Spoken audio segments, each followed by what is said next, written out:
All right, we got another question. This one's about posture. So, how can I improve my posture and reduce the negative effects of sitting for long hours? So, how do I improve my posture and reduce the negative effects of sitting for hours? There's your problem. We're sitting for hours, right? So, can we one, sit for less than hours, right? So, different strategies there. When we are, if we are, we have to sit, right? So it could be in your commute, could, in your vehicle, could be at work. We can find strategies so we can sit less. Sitting less could mean maybe cleaning up, maybe at home you're not sitting on the couch as much, right? So just tactics and strategies for less sitting.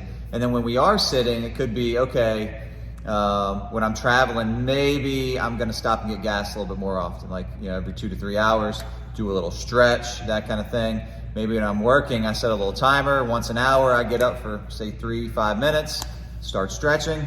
Then we talk about when we are sitting, take a look from the side, whatever your good posture is, better posture, belly tight, got your gut tight, shoulder blades back and down.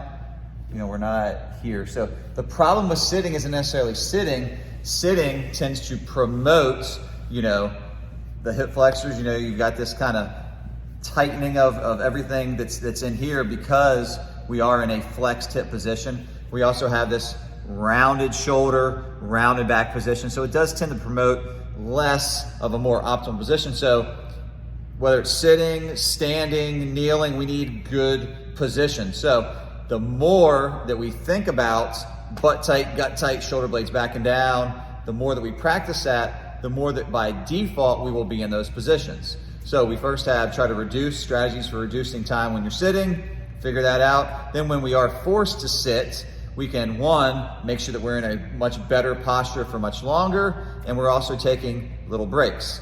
To kind of wrap this up, a lot of people ask me, what's the best position? Should I get a standing desk? Should I stand? Should I kneel? Should I sit? The best position is the next position, because I don't care how dialed in you are. If you're asking this question, then you're probably not, a young gymnast or a young ballerina or anybody that we think has, really good posture. If you're asking this question, you're probably one of those like myself who, if you're sitting for a little while, you start to kind of slouch down, and before you know it, you're in this position. It's like, oh, I need to get back up. So I'm not saying fidget around like a 12-year-old schoolboy, but if you can find ways of changing up your position. So that could be with a say you have a standing desk, you get a bar stool, you can have different positions there, then maybe the option to sit, maybe you get up and move around. So remember, we're looking for strategies for not sitting as much, sitting when we don't, standing and moving around when we don't have to, for taking little breaks. Could be, once an hour, top of every hour, you take 3 minutes, 5 minutes, do a little bit of stretching. Dial in your position, whether you're standing, whether you're sitting, because we can even stand. Sitting gets a deservedly bad rap, but you can still be in a less than optimal standing position. So we want to make sure that we're training ourselves in that best position. Believe it or not, structured exercise does help with that, right? It's not just about thinking about it, it's about training it. If you need some help with that, I know some qualified professional experts that can help you with that. And then also just be aware of it. It's not your posture's not going to automatically get great overnight. These are things that you have to train.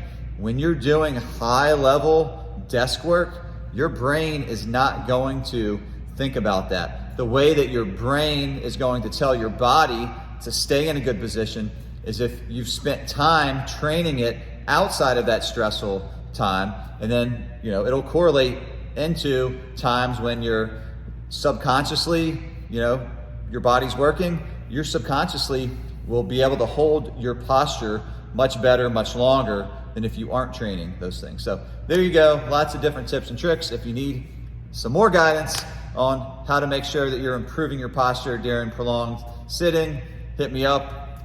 Just may be able to help you.